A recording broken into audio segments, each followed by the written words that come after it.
Here is another technique that bothers me. Many good grace people employ what I would call a two-step approach to faith.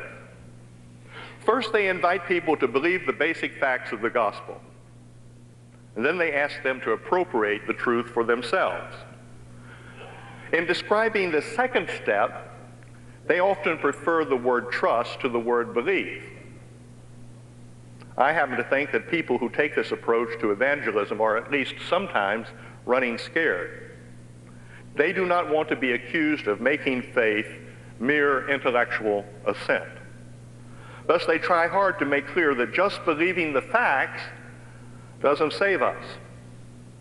Appropriating those facts for ourselves, that is, trusting Christ for our own salvation, is the crucial issue according to them. This approach to things opens the door for the famous illustrations about the chair or the elevator or something similar. Here is an elevator, they would say.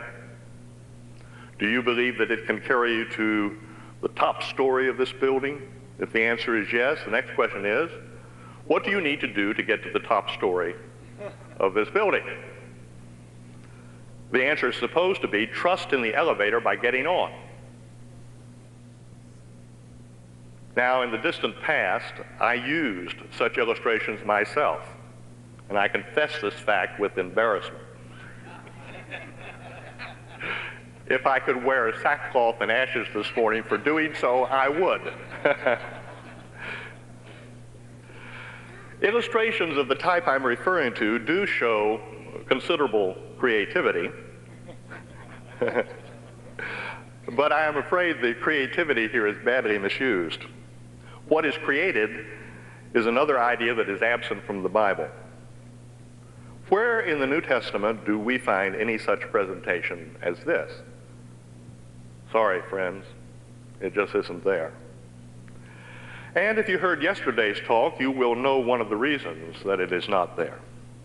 You see, as we noted yesterday, the facts surrounding the gospel message, such as the death and resurrection of Christ, are important facts for what they tell us about the reasons for trusting Christ.